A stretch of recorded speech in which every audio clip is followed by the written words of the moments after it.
60 రోజుల్లో మీతో ఇంగ్లీష్ అద్భుతంగా మాట్లాడిస్తాం. వెంటనే కాల్ చేసి జాయిన్ అవ్వండి.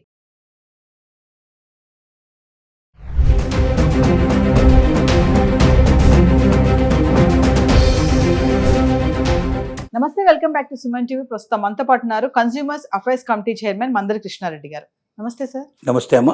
సార్, ధర్మస్థలి మనం ఆల్రెడీ ఒక వీడియోలో మాట్లాడుకున్నాం. ధర్మస్థలి మంజునాథ టెంపుల్ ఏదైతే టూరిస్ట్ ప్లేస్ ఉందో అక్కడ వందల మంది శవాలు బయటకు వస్తున్నాయని, అందులో ముఖ్యంగా మహిళలు, స్కూల్ పిల్లలు, మైనర్లు ఎక్కువ మంది ఉన్నారని చెప్పేసి మన పాత వీడియోలో లాస్ట్ వీడియో ఏంటంటే సిట్ అధికారులు నియమించారని చెప్పి మాట్లాడుకున్నాము. ఒక్కసారి దాని వివరాల్లోకి వెళ్తే, గతంలో మనం చెప్పుకున్న విధంగా ఒక పవిత్రమైన పుణ్యక్షేత్రంలో పాపాల పుట్ట కదిలింది. దానికి కారకులు ఎవరు? దాని వెనక మామూలు హస్తాలు అయితే ఉండవు. ఎందుకంటే వందల మందిని ప్రపంచానికి తెలియకుండా అక్కడ పూడ్చిపెట్టే పరిస్థితి ఏర్పడింది. అంటే సాదాసీదా సామాన్య వ్యక్తులు అయితే ఇప్పటికి ఇప్పుడు బయటపడేవాళ్ళు. అసలు అంత సాహసం మామూలు వాళ్ళు ఎవరు చేయరు. పొలిటికల్గా బాగా వెనుక బ్యాక్గ్రౌండ్ ఉండి, డబ్బు కానీ పలుకుబడి కానీ అన్నీ ఉండి, నేనేం చేసినా ఈ ప్రపంచంలో ఏమైనా చెల్లుబాటు అవుతుందనేటువంటి ధైర్యం, విశ్వాసం ఉండేటువంటి వ్యక్తులు మాత్రమే ఈ పని చేస్తారు.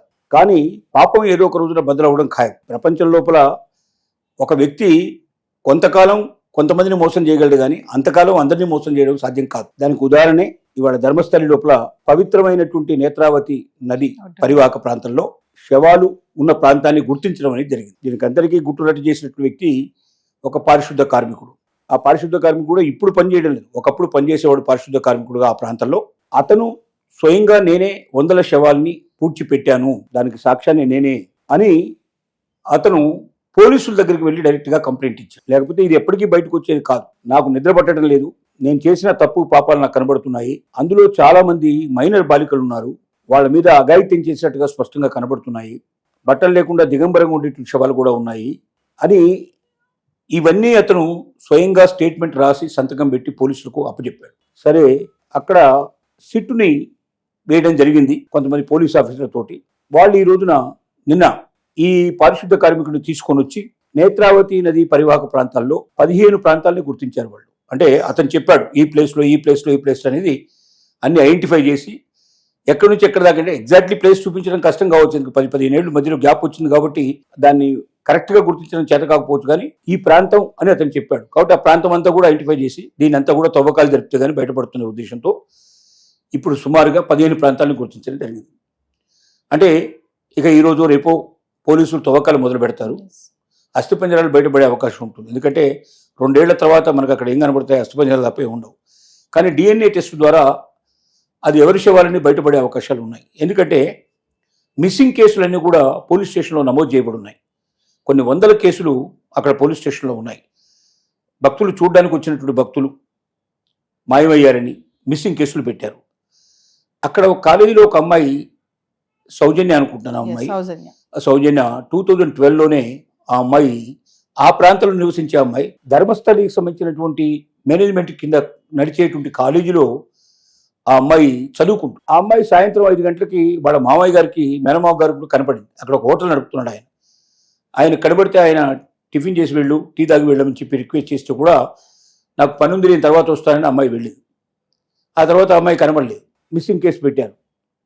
ఎంత ప్రయత్నం చేసినా దొరకలేదు. తర్వాత శవం దొరికింది. ఆ శవాన్ని చూస్తే పోస్ట్ మార్టం రిపోర్ట్లో ఆ మీద అఘాయిత్యం జరిగినట్టుగా కనబడుతుంది. అంటే అది మాత్రం పూడ్చిపెట్టలేదు. మరి దానికి కారణం ఏమిటో, అంత సమయం వాళ్ళకు దొరకలేదు, ఏం జరిగిందో మనకు తెలియదు, కానీ ఆ రకంగా అమ్మాయి శవం దొరకడం జరిగింది. కానీ అది మిస్సింగ్ కేసు కారకులు ఎవరనేది ఇంతవరకు కూడా బయట పెట్టలేకపోయినారు. కానీ ఇప్పుడు తెలుస్తోంది. అంటే ఈ పారిశుద్ధ కార్మికుడు, మాజీ పారిశుద్ధ కార్మికుడు, అక్కడ ఎవరైతే తనకు చెప్పారో, తన చేత బలవంతంగా పనిచేయించారో వాళ్ళకు భయపడి అక్కడి నుంచి పారిపోయాడు. ఉద్యోగం కూడా మానేసి పారిపోయి 10 ఏళ్ల పాటు వివిధ ప్రాంతాల్లో ఉండి తట్టుకోలేక, మానసిక స్థితిని తట్టుకోలేక అతను వచ్చి పోలీస్ స్టేషన్లో లొంగిపోయి, అంటే లొంగిపోయేటంటే అతనే నేను నేరం చేశాడని చెప్పట్లేదు. అతను చేసిన నేరం ఏం లేదు. ఇక్కడ శవాల్ని పాతిపెట్టడమే అతను చేసిన నేరం.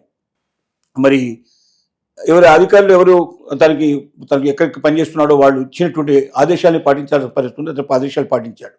కానీ తనకు అర్థమవుతుంది దీని వెనక ఏదో పెద్ద మిస్టరీ ఉంది, ఇంతమందిని రేప్ చేసి మర్డర్ చేస్తున్నారు, నా చేత ఈ పాప పని చేయిస్తున్నారు అనేటువంటి భావనకి అతను వచ్చాడు. అందువల్ల అతను పోలీసులకి ఇన్ఫర్మేషన్ ఇవ్వడం, స్వయంగా వచ్చి అతను ఒక పితుని ద్వారా ఒక కంప్లైంట్ ద్వారా ఇన్ఫర్మేషన్ ఇవ్వడం, నిన్న పోలీసులు అతన్ని స్వయంగా తీసుకొచ్చి ఏ ప్రాంతాలు చెప్పాడో ఆ 15 ప్లేసుల్ని గుర్తుపెట్టుకోవడం జరిగింది. బహుశా ఇక భవిష్యత్తులో ప్రాసెస్ మొదలవుతుంది. తవ్వకాలు జరుపుతారు, చాలా జాగ్రత్తగా తవ్వకాలు చేయాల్సి ఉంటుంది. ఎందుకంటే వెంకలు ఇట్లా విరిగిపోకుండా జాగ్రత్తగా తవ్వకాలు చేసి దానిలోంచి బయటికి తీసి దాన్ని పోస్ట్ మార్టం చేసినట్టయితే, పోస్ట్ మార్టంని కాకుండా డిఎన్ఏ టెస్ట్ కూడా చేయాలి. ఇప్పుడు పోస్ట్ మార్టం చేయడానికి పెద్దగా అక్కడ అవకాశాలు లేవు, డిఎన్ఏ టెస్టే చేయాలి. ఆ డిఎన్ఏ టెస్ట్ లోపల ఎవరైతే మిస్సింగ్ కేసు పెట్టారో వాళ్ళందరికీ సంబంధించిన డిఎన్ఏ టెస్టులు వాళ్ళ రిపోర్ట్లు ఉండి ఉంటాయి బహుశా.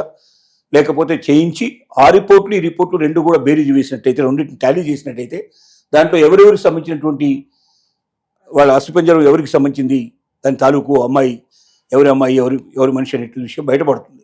కనీసం ఇప్పుడైనా వాళ్ళు ధన సంస్కరణ చేసుకునేందుకు అవకాశం ఉంటుంది. కానీ ఈ మిస్సింగ్ వెనుక ఉన్నటువంటి ఎవరైతే పెద్దలు ఉన్నారో వాళ్ళందరూ బయటపడక తప్పదు, వాళ్ళ పాపానికి శిక్ష అనుభవించక తప్పదు. ఒకటే, ప్రపంచంలో ఏ వ్యక్తి అయినా సరే నేను సుపీరియర్ని, నేను చేసేదానికి నాకు సంఘంలో పలుకుబడి ఉంది, పెద్దతనం ఉంది, నేనేం చేసినా చెల్లుబాటు అవుతుందనేటువంటి ఆలోచనకు ఎవరూ రాకూడదు. భగవంతుడు ఒక్కడే సుపీరియర్, మిగతా వాళ్ళందరూ కూడా ఆయన చేతిలో ఉండేటువంటి ఒక చిన్న నలుసు లాంటి వాడు. కాబట్టి గర్వంతో ఎవరైనా చేయకూడని పనులు చేసి సమాజానికి అపకారం చేసి ఇతరులని బాధ పెట్టి ఇతరులని హింస పెట్టి ఇతరులని జీవితాలతో ఆడుకున్న వ్యక్తులు ఎవరైనా సరే ఒకరోజు కాకపోతే ఒకరోజు, మేబీ టేక్ టైం, ఒక 10 ఏళ్ళు పట్టవచ్చు, 25 ఏళ్ళు పట్టవచ్చు, వాళ్ళే స్వయంగా వచ్చి అపరాధాలు ఒప్పుకోవాల్సిన పరిస్థితి ఏర్పడుతుంది, లేదా ఏదో ఒక సంఘటనతో వాడు బయటకు రావాల్సిన పరిస్థితి ఏర్పడుతుంది. కాబట్టి ఇప్పుడు ఇలాంటి ఒక పెద్ద కుంభకోణం బయటకు వచ్చినట్టయితే ఇప్పటిదాకా ఎవరైతే మతం ముసుగులో దేవాలయాలని మేము ఉద్ధరిస్తున్నామని చెప్పేటువంటి వ్యక్తులు ఎవరున్నారో వాళ్ళు చేసేటువంటి తప్పులు పాపాలు ఏమైనా ఉన్నాయని వెతకడం కూడా ప్రారంభమయ్యే పరిస్థితులు ఏర్పడతాయి. ఇది ఒక రకంగా సమాజానికి మళ్ళీ చేసేటువంటిదే.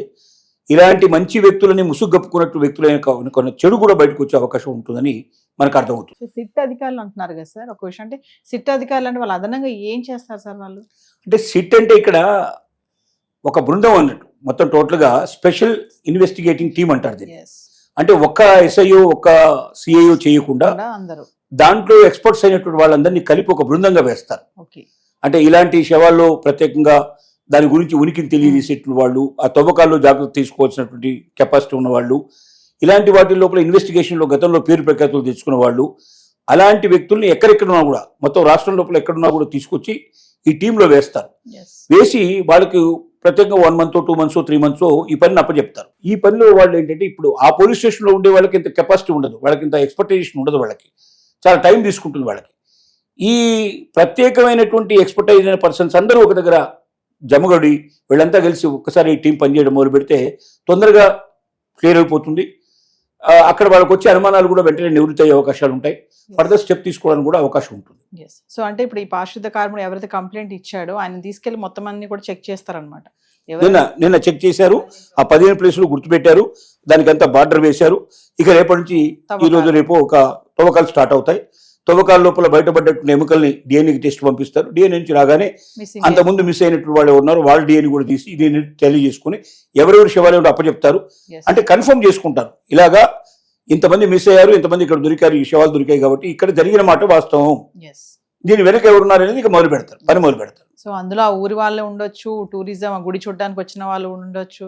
ఎక్కువ భాగం అట్లా వచ్చిన వాళ్ళే, ఎవరైతే భక్తులు వచ్చారో దేవుడి దర్శనం కోసం వచ్చారో ఆ దర్శనం చేసుకున్న వాళ్ళని ఎక్కువ మిస్ అయ్యారు, ఊళ్ళో వాళ్ళు తక్కువ. Thank you sir.